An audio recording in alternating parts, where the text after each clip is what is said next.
Thank you, Catherine, for those very kind words. You know, if people were like books, I think you'd be a page-turner, decorated and distinguished at every stage of your career as a teacher, an academic, advocate for literacy, and now IRA's president.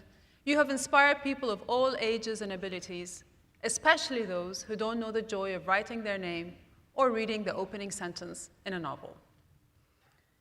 As the RIA continues to spread the word about literacy, both in the United States and around the world, your vision and leadership will be central to its success. Around this time last year, I was in South Africa with the Global Campaign for Education to promote Literacy Week. It was there I met another remarkable woman, a storyteller called Justina Mapele. She told me a story her father had told her. It was the story of her aunt, an illiterate woman who, despite not understanding what words meant, knew that they were somehow important. So she collected anything with words on it: hymn books, Bibles, labels, pages torn from newspapers, anything, and she put them in a suitcase. Justina's aunt believed there was wisdom in those words, and that one day the voices of those people would speak to her. Sadly, she never heard those voices. She died without ever learning to read or write. But on hearing that story, Justina had what Oprah might call an aha moment. She wanted to find that suitcase and wake it up. She wanted to rekindle the excitement in others of finding a suitcase of books and unlocking the wonder of words.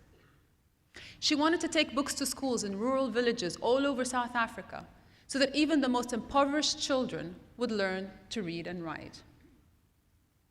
And so today, in memory of her aunt, Justina travels around her country telling stories to villagers, raising money to buy school books, and encouraging children to read.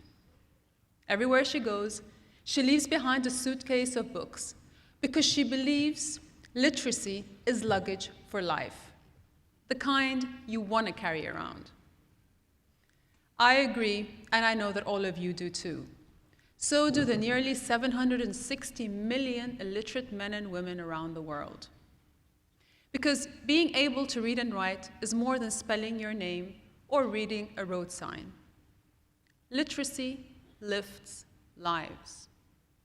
Literacy fills in application forms, gets well-paid jobs, and can be a path out of poverty.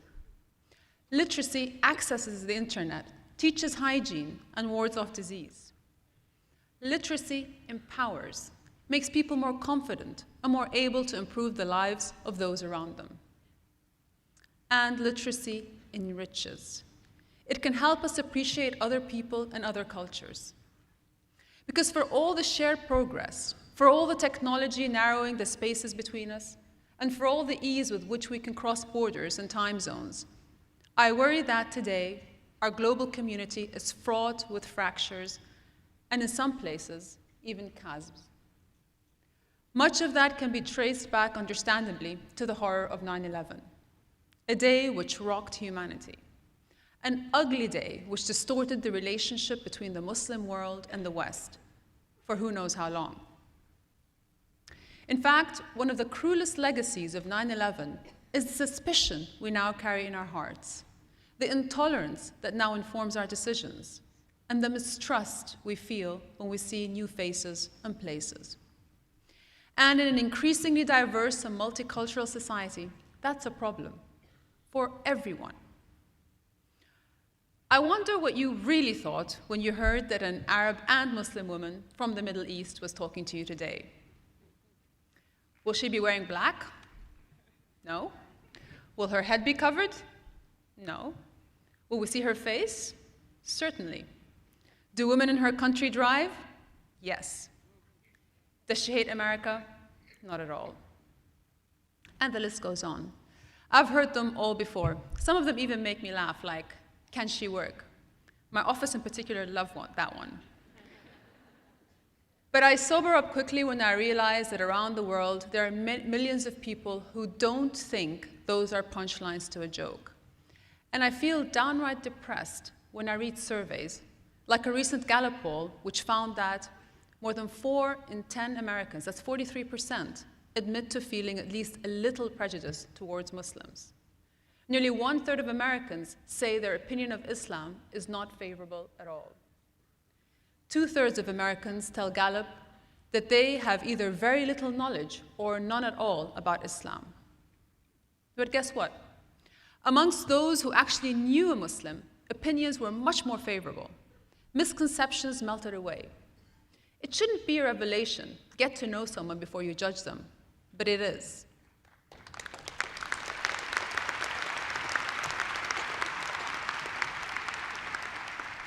It should be common sense, but it's not. It seems that while we're making strides in combating illiteracy around the world, thanks to the efforts of people like you, when it comes to cross-cultural literacy, we're still all stumbling over the ABCs. We're struggling to grasp the language of diplomacy, dialogue, and discovery. And we're losing the chance to turn the tragedy of 9/11 into a turning point for humanity. And let me make it clear, I mean all of us, Arabs, Muslims, East, West, Americans, Europeans, everybody. We all have a choice. We can turn away from the unfamiliar, or we can tune in and learn more. We can let it harden our hearts, or we can let it open us up to new truths. I chose the latter. That's why I wrote The Sandwich Swap. The Sandwich Swap was inspired by my first brush with something different, a yucky-looking peanut butter and jelly sandwich belonging to my friend. But I'm not going to tell you what happened next. You'll have to read the book. What I will say is that it only took that one encounter at such a young age for me to stop fearing and second-guessing diversity. After that, differences became part of the turf, adding color, texture, and a sense of wonder to the landscape. They became second nature, deeply ingrained in my identity in view of all that surrounded me.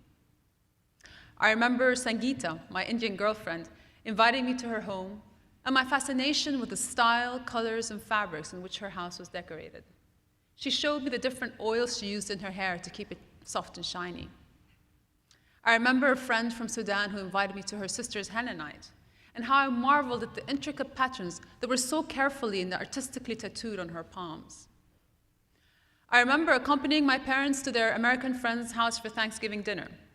To this day, stuffed turkey and all the trimmings remains one of my favorite meals.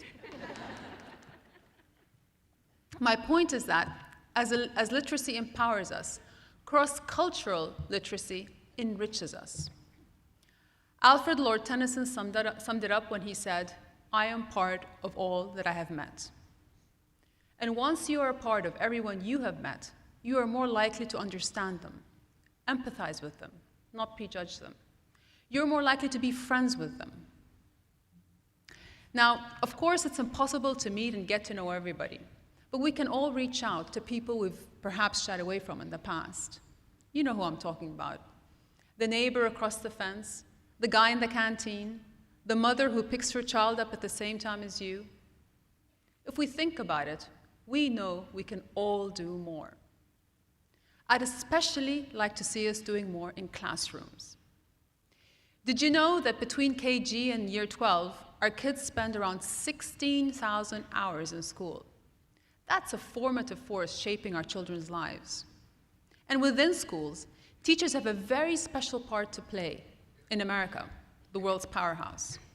Because teachers are fostering tomorrow's global citizens, nurturing future leaders, influencing how tolerant, open-minded, and knowledgeable the next generation will be.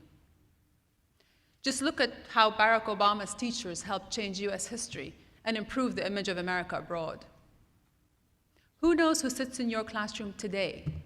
The next Gandhi, the next Nelson Mandela, the next man or woman who will help us close the book on intolerance and open a new chapter on understanding? That's why the world needs you to help break stereotypes, build bridges between the East and West, and help change Arabs and Americans' perceptions of each other. Whether it's through the internet, with kids in America having real-time conversations with kids in the Arab world, or meeting new characters from different cultures through the pages of books, we all have a responsibility to raise a respectful and knowledgeable generation of children. Because the more we open our children's minds, the more secure our future will be. So let's take a page out of Jacina's book. Let's strive to overcome cross-cultural illiteracy once and for all.